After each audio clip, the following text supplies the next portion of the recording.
여러분 안녕하세요. 안식일을 기억하여 주의 전을 찾으신 모든 성도님들을 위해 하나님께서 함께 하시는 참된 기쁨과 안식이 함께 하기를 간절히 기원합니다. 오늘부터 내일까지 이틀간 어린이 성경학교가 열립니다. 그곳에 참여하는 모든 어린이들과 또 교사들에게 또 기도해 주심으로 인하여 그 기도로 인하여 또 모두가 함께 성장하는 그런 아름다운 시간 될 수 있도록 함께 해주시기 부탁드립니다. 오늘은 끄트머리에 두셨으며 라는 제목으로 함께 은혜 나누는 시간 가지려고 합니다. 하나님의 말씀 고린도전서 4장 9절부터 13절까지 있는 말씀 함께 보시겠습니다. 고린도전서 4장 9절부터 13절까지 있는 말씀 제가 봉독해 올릴 때에 눈으로 따라 읽어주시기 바랍니다. 고린도전서 4장 9절부터 13절까지 있는 말씀입니다. 내가 생각하건대 하나님이 사도인 우리를 죽이기로 작정된 자같이 끄트머리에 두셨음에 우리는 세계 곧 천사와 사람에게 구경거리가 되었노라. 우리는 그리스도 때문에 어리석으나 너희는 그리스도 안에서 지혜롭고 우리는 약하나 너희는 강하고 너희는 존귀하나 우리는 비천하여 바로 이 시각까지 우리가 줄이고 목마르며 헐벗고 매맞으며 정처가 없고 또 수고하여 친히 손으로 일을 하며 모욕을 당한즉 축복하고 박해를 받은즉 참고 비방을 받은즉 권면하니 우리가 지금까지 세상의 더러운 것과 만물의 찌꺼기 같이 되었도다. 실전에서 강하다라는 말이 있습니다. 이 말은 어떤 경기나 시험을 치를 때 평소와 비슷하게 평정심을 유지하거나 혹은 평소보다 더 큰 힘을 발휘할 때 이런 말을 사용합니다. 이런 말이 나오는 이유는 실전에서 약한 사람들이 많기 때문이죠. 실전에서 강한 사람이 많았다면 이런 말이 나올 이유도 없었을 것입니다. 시험이나 경기는 이제 대부분이 상대 평가죠. 시험은 등수를 매겨서 누가 누구보다 잘했는지를 평가합니다. 경기는 상대를 이겨야 더 많은 이익을 얻습니다. 기회가 적으면 적을수록 그 한 번의 시험이나 경기가 더 사람에게는 심적으로 부담이 되게 마련이죠. 마치 수능을 준비하는 수험생들과 같이 말입니다. 평소엔 언제나 시험을 잘 보던 학생일지라도 수능 시험날 그 당일에 실력 발휘를 하지 못하면 그 안에서 또 큰 실망을 얻기도 합니다. 연습 때는 정말 잘하는 또 운동 선수들이 있죠. 그런데 야구에서 투수라면 연습 때는 정말 잘 던지고 타자라면 연습 때는 정말 잘 치는데 실전에 와서 실전 경기에 와서는 승부처에 겁먹고 아무것도 못하는 선수들이 종종 보입니다. 실전에서도 잘하는 사람들에게 압박감이 주어질 만한 상황이 왔을 때 그리고 그 시기가 지나간 다음에 그때를 설명해 보라고 하면 항상 하는 말이 있습니다. 낭떠러지에 서 있는 기분이었습니다. 벼랑 끝에 내몰린 기분이었습니다. 라고 그들은 이야기합니다. 이때는 그래도 성공과 실패 둘 중 하나의 상황으로 나아가죠. 실패했을 때는 분명 뼈아프지만 성공이라는 가능성이 남아있다라는 것입니다. 그런데 최악의 상황과 그것보다 조금 나은 차악의 상황이 놓여있는 때라면 어떨까요? 세상에 혼자 남겨진 느낌이 날 때 그때가 바로 오늘 바울이 이야기하고 있는 끄트머리에 있는 느낌일 것입니다. 로마 시대의 로마 시민들의 대표적 유흥거리를 꼽아보자면 이 원형 경기장에서 일어나는 검투사 경기였습니다. 콜로세움 같이 큰 경기장은 이제 바울이 죽고 난 뒤 그 뒤에 만들어지게 되었는데 그곳에서 콜로세움에서 많은 그리스도인이 박해를 당했었죠.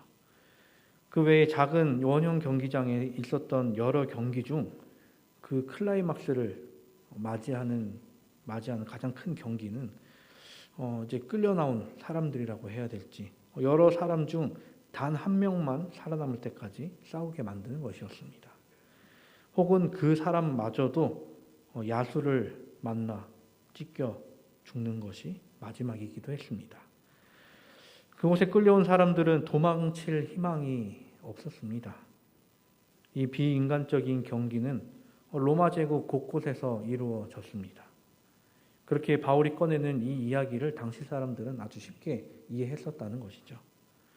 이런 경기 외에도 달리기 경기, 공을 차는 경기 등 바울은 그 당시 유행했던 일들을 비유로 삼아 이야기를 하곤 했습니다. 그렇다면 지금 이 끄트머리에 놓여 있는 사람들은 누구일까요? 첫째는 바울 자신을 포함한 사도들이라 할 수 있겠습니다. 사도들은 그 당시 정말 많은 고생을 했습니다. 지금이야 우리가 어디 출장을 간다라고 하면 이동 수단이 워낙 다양하죠. 차를 타고 이동해도 되고, 조금 멀면 기차 KTX를 타도 되고, 해외라면 비행기를 타고 이동하면 됩니다. 공항까지 가는 길, 버스, 지하철 정말 많습니다. 지금 2-3시간 이동해야 한다고 하면 정말 아주 살짝의 불편함만 감수하면 되죠. 근데 이 바울의 시대는 어떠했습니까? 주 이동수단은 2달이었습니다. 다른 나라로 가야 한다 해도 대부분은 걸어가야 하고, 바다 너머에 있다고 하면 그때 이제 배를 탔을 것입니다. 그런데 이 배를 타러 갈 때도 걸어가야 했습니다. 바울은 정말 열심히 걸어 다녔을 것입니다. 사람이 보통 한 10시간쯤, 12시간쯤 걸어야 50km를 간다라고 하죠. 짐이라도 들고 다녔다가는 더 느렸을 것입니다.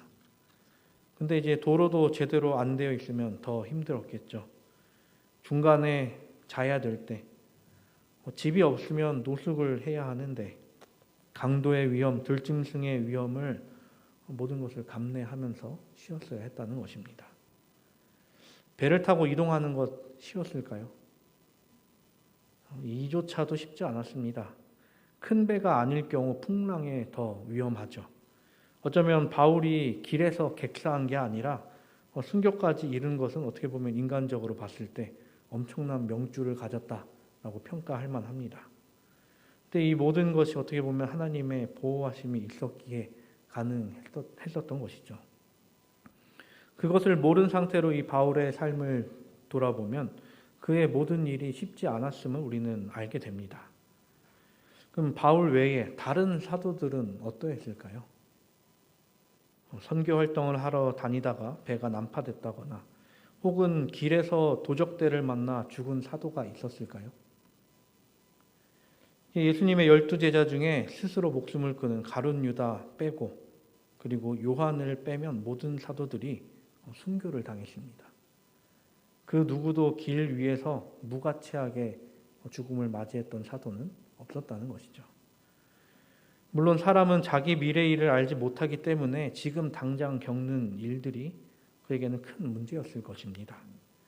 길 위에서 죽지 않는다 할지라도 언제든지 순교당할 위기에 처해져 있었기 때문입니다. 그 외에도 동족으로부터 이스라엘인들에게 의해 목숨을 잃을 뻔한 상황이 너무나도 많았습니다. 실제로 예수님의 제자 야고보와 가룟 유다를 대신해 제비뽑기로 예수님의 제자가 된 마띠아가 이스라엘 사람들의 돌로 인해 죽음을 맞이했던 인물이었습니다. 그런데 이제 야고보는 94세까지 살았다라고 전해져 옵니다. 그 전까지는 본인의 일을 충실히 했겠죠. 하지만 위협은 언제나 있었을 것이고 그 위협을 느낄 때마다 자신이 있는 곳이 낭떠러지 끄트머리라 생각했을지도 모르겠습니다. 그렇게 사도들이 온 몸을 바쳐 사역했는데 그들로 인해 세워진 교회와 교인들의 모습은 어떠했을까요? 바울이 고린도에 이렇게 편지까지 써가며 권면하는 이유가 무엇이었을까요? 사도들의 바람, 사도들의 기도와는 다르게 자기 멋대로인 모습을 계속해서 보였기 때문이었습니다. 자기들끼리 싸우고 나누고 인간 지도자를 필요 이상으로 신뢰하였습니다. 서로 누가 더 높은지, 누가 더 많은 지혜를 가졌는지로 계속해서 다툼이 일어났다라는 것입니다. 이와 같은 모습을 우리는 앞에서 본 적이 있습니다. 그것은 바로 예수님의 때였습니다. 예수님께서 십자가에 달려 돌아가시기 전날 밤에도 제자들은 다투고 있었습니다. 누가 자기의 발을 씻겨줄까 서로 눈치만 보던 그들이었습니다. 예수님께서 3년 반 동안이나 그 겸손함을 보여주셨는데도 불구하고 그들은 그 마지막 날 밤까지 계속해서 다투고 있었다는 것이죠. 바울은 물론 예수님께서 그날 밤 하셨던 것들을 자리에 있었기 때문에 몰랐을 것입니다. 나중에야 누구로부터 전해 들었을 것이죠. 그리고 지금 이 편지를 쓰면서 어떻게 보면 그 예수님의 마음을 조금이나마 헤아리지 않을까 생각해 봅니다. 어쩌면 이렇게 한결같을 수 있을까? 어쩌면 이렇게 고집불통일 수 있을까 하면서 말입니다. 만약 예수님께서 지상에 계셨으면 사도들이 예수님께 따졌을지도 모르겠습니다. 예수님 정말 이 사람들 구원하셔야겠습니까? 이렇게 말 안 듣는 사람들 정말 구원하셔야겠습니까? 그럼 아마 예수님이 제자들에게 이렇게 말씀하시겠죠. 너네도 그랬다. 너네도 변화되지 못하고 다투고 자기 주장만 내세우고 그랬는데 지금은 어떠하니? 아마 이런 예수님의 마음을 바울은 배웠기에 사도들이 성도들에게 포기하지 않고 끊임없이 권면했던 것이겠습니다. 예수님의 마음을 헤아리기 때문에 그리고 예수님의 마음을 배웠기 때문에 사역할 수 있는 것입니다. 예수님도 끄트머리에 계셨기 때문에 그런데 예수님은 끄트머리에서도 포기하지 않음을 보이셨기에 그러한 것이죠. 예수님께서 십자가에 달리시기 전날 밤 겟세마네 동산에서 땀이 피가 되도록 기도하셨습니다. 끄트머리로 가는 그 고난의 순간이 기다리고 있기에 하나님과 끊어지는 고통이 앞에 놓여져 있기에 말입니다. 예수님을 따르던 무리가 예수님으로부터 도망합니다. 예수님을 절대 배신하지 않겠다던 그 베드로도 예수님을 배반합니다.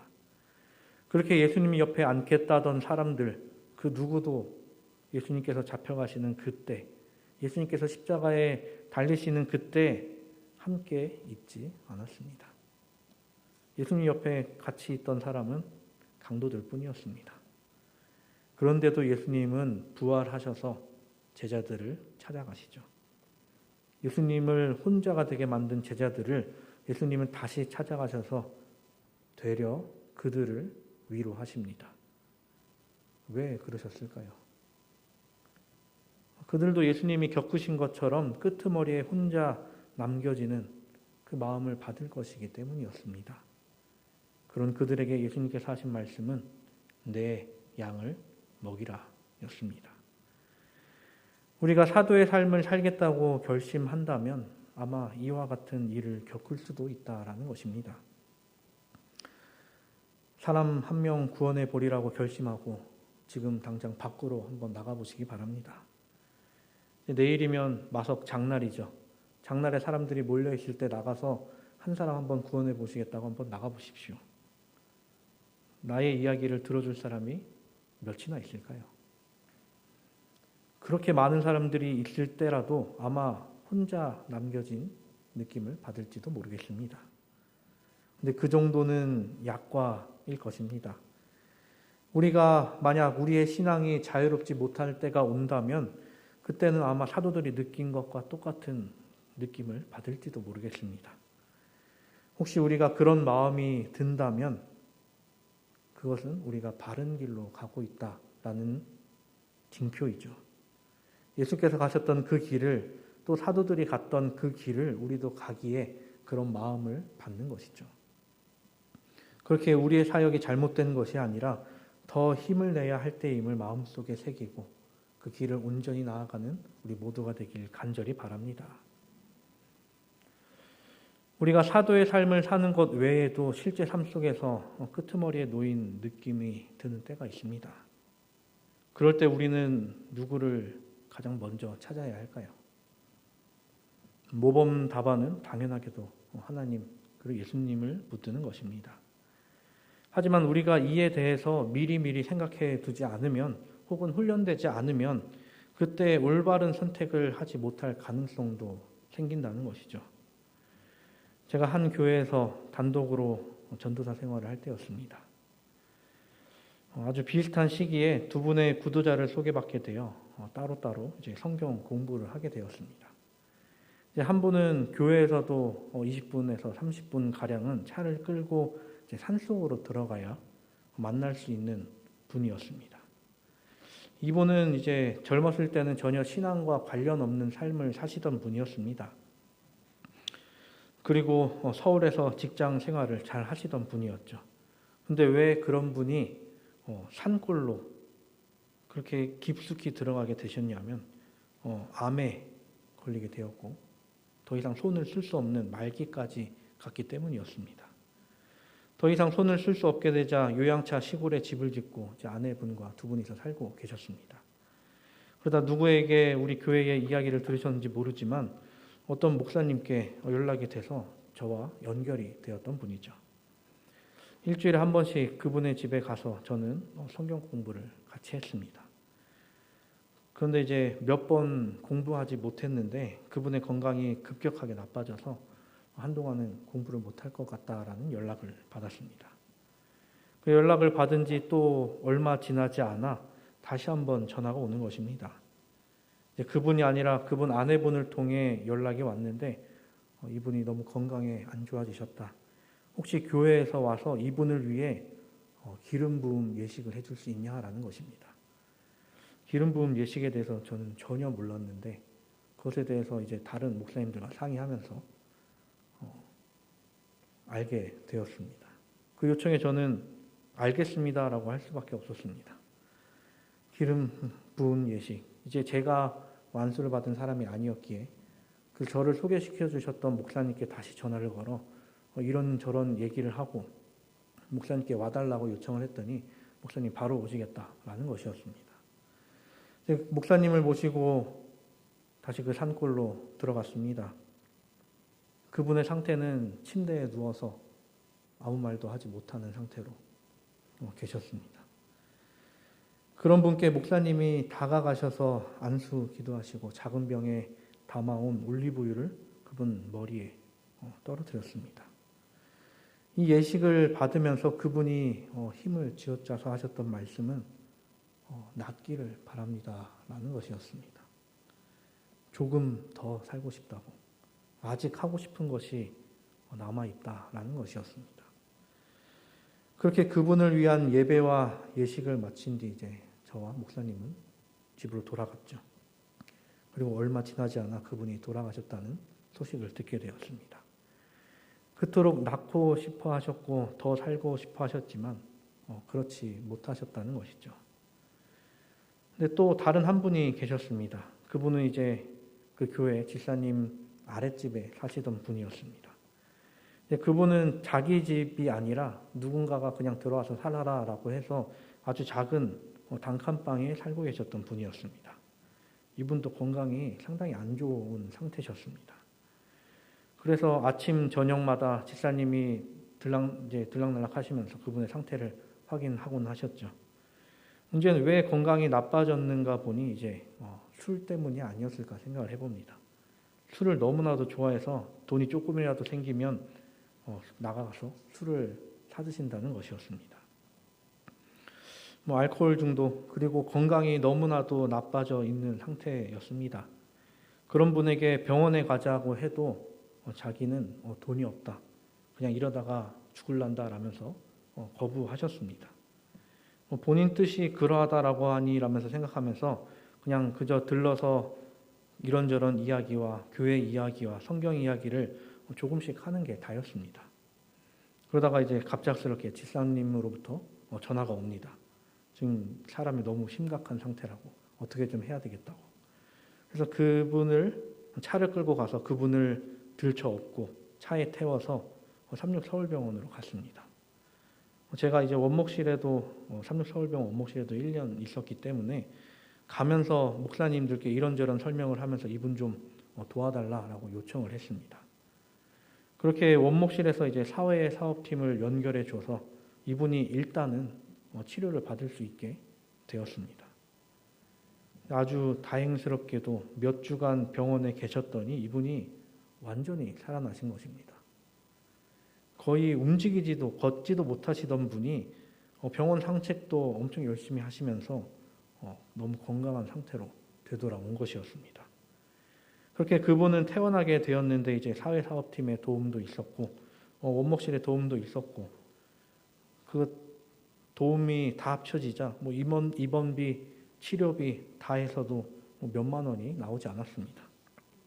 이제 그마저도 이제 교회에서 내줬기 때문에 그분은 무료로 어떻게 보면 치료를 받으셨던 것이죠. 이분은 태어나시자마자 침례를 받으셨습니다. 이대로 죽을란다 하시던 분이 살아나자마자 너무나도 감사하다라고 이야기를 하는 것이었습니다. 근데 여기까지는 좋았습니다. 태어나고 한 달쯤 지났을 때 이분이 자기 이제 건강해졌으니 일 좀 하러 다녀야겠다라고 하는 것이었습니다. 알겠다. 무슨 일 있으면 전화해달라라고 이야기를 하면서 그분과 이제 헤어지게 되었습니다. 그리고 나중 돼서야 이분과 여러 번 통화하게 됐는데 어쩔 때 통화했냐면 이분이 술만 마시면 저한테 전화를 하시는 겁니다. 전도사님, 제가 술 안 마시려고 했는데요. 어쩔 수 없이 좀 마셨습니다. 죄송합니다. 근데 이게 3번, 4번, 뭐 10번 넘어가니까 이제 아예 전화도 안 하더라고요. 나중에 제가 다른 교회로 간 뒤 듣기에는 안 좋은 사람들과 몰려다니다가 거기서도 쫓겨나서 다시 전에 살던 집으로 오려고 했었다는 얘기를 들었습니다. 근데 그 집에서 나가면서도 그 집주인한테 엄청 진상을 부리고 나갔는지 다시 들어오지 말라라는 이야기를 듣고 그 동네에서도 살지 못하게 됐다라는 이야기를 들었습니다. 어떻게 회복하게 된 건강인데 말입니까? 그리고 나서는 그분에 관한 소식을 듣지 못했습니다. 어떤 한 분은 자기 삶 끄트머리에서 마지막으로 붙잡을 수 있는 게 신앙밖에 없었습니다. 그 신앙으로 그리고 기도로 기적을 원했습니다. 조금 더 사는 것. 하지만 그분은 이루지 못했죠. 그런데 어떤 한 분은 누군가는 얻지 못한 생명을 다시 찾을 수 있는 기회를 얻었습니다. 그리고 그에게 내민 신앙의 손길이 계속해서 있었습니다. 근데 자기에게 찾아온 건강이 자기 것인 양 예전의 삶으로 돌아가 버리고 말았습니다. 그분을 위해 여러 사람이 기도하고 애썼는데 그 노력이, 그 기도가 어떻게 보면 좀 허망하게 되지 않았나 생각해 봅니다. 그분을 신앙인으로 만들려 하기보다 일단 사람을 살려야 하니 다 같이 노력을 했죠. 삶과 죽음의 끄트머리에 있는 한 사람이 거기서 벗어나게 되었는데 다시금 자기를 그 끄트머리로 밀어넣고 있는 사람이 있었다는 것이죠. 사람은 언제나 바른 판단을 하며 살아갈 수는 없습니다. 사람은 누구나 실수할 수 있으며 언제든 지금까지 겪지 못한 일을 또 겪으며 살아갈 수 있습니다. 나의 선택이 모이고 모여서 있게 된 것이 지금의 나인데 갑작스러운 일을 맞닥뜨리게 되면 내가 무엇을 잘못했나 하면서 자기를 자책할 수도 있죠. 어떤 사람들은 그런 상황이 놓였을 때 자책을 넘어 남을 탓하는 경우에 이르기도 합니다. 신앙인이라면 어떻게 보면 신앙이 깊지 않은 사람이라면 자신이 믿는 신을 탓하기도 할 것입니다. 나의 기도가 이루어지지 않았다라면서 말이죠. 그런데 기도할 때 하나님의 뜻을 구하기보다 자기의 뜻을 하나님께 강요하는 경우가 많다는 것이죠. 내 생각, 내 뜻이 내 안에 가득한데 그 안에서 과연 하나님의 뜻을 발견할 수 있을까라는 것이죠. 사랑하는 우리 성도 여러분, 우리가 서 있는 곳에서 하나님의 뜻에 귀 기울이는 우리가 되기를 간절히 바랍니다. 내가 처한 상황에서 하나님께서 어떻게 나를 이끄시는지를 그 안에서 바라보게 되는 우리 모두가 되기를 간절히 바랍니다. 우리가 만약 사도됨으로 혹은 인간으로서 끄트머리에 낭떠러지에 서 있게 되는 경우가 있습니다. 그런 상황을 우리가 인지했을 때 내 처한 상황보다 하나님께서 이를 어떻게 역전시키시는지를 경험하는 우리 모두가 되기를 간절히 바랍니다. 바울은 이야기하기를 하나님께 모든 것을 내어 맡기는 사람을 세상에서 좋지 못하게 볼 수 있다라고 이야기를 합니다. 그런 표현으로 13절에 더러운 것, 찌꺼기로 여긴다라고 이야기를 하죠. 예수님께서도 제자들에게 사도에 일할 때 세상이 너희를 절대로 환대하지 않을 것이다 라고 이야기를 하고 수많은 냉대가 너희를 맞이할 것이다 라고 이야기를 하십니다. 이 말은 우리에게도 통용되는 말이죠. 우리가 신앙을 한다 해서 세상적으로 더 나은 취급을 받을 일은 별로 없을 것입니다. 또 그것을 기대해서도 안 되고요. 이와 관련해서 본교 주석은 이렇게 우리에게 권면하고 있습니다. 세상의 방법과 사단의 계획과 목적에 정반대되는 기별이 환영받을 것이라고 기대하지 말아야 한다. 그리스도인이 만사가 잘 풀리고 대적에게 괴롭힘을 받지 않음을 알게 된다면 하나님과의 관계에 뭔가 잘못이 있지 않을까 자문하기 시작하는 것이 좋을 것이다. 바울은 환난을 맞을 때도 기뻐했습니다. 우리도 환난 가운데 기뻐하게 되기를 바랍니다. 성도의 삶에서도 인간의 삶 속에서도 우리가 바라보는 방향이 언제나 저 하늘이기를 간절히 바랍니다. 환난으로 인해 우리가 낙심한 상태에 머무르는 것이 아니라 그때일수록 더 하나님과의 관계를 살피고 하나님께 구함으로 더 힘을 얻고 나아가게 되기를 간절히 바랍니다.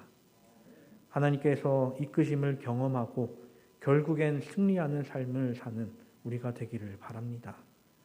바울의 삶처럼 하나님께 매달리는 삶을 통해 참된 그리스도인의 삶을 살아가는 우리 모두가 되기를 바라며 말씀을 줄이겠습니다.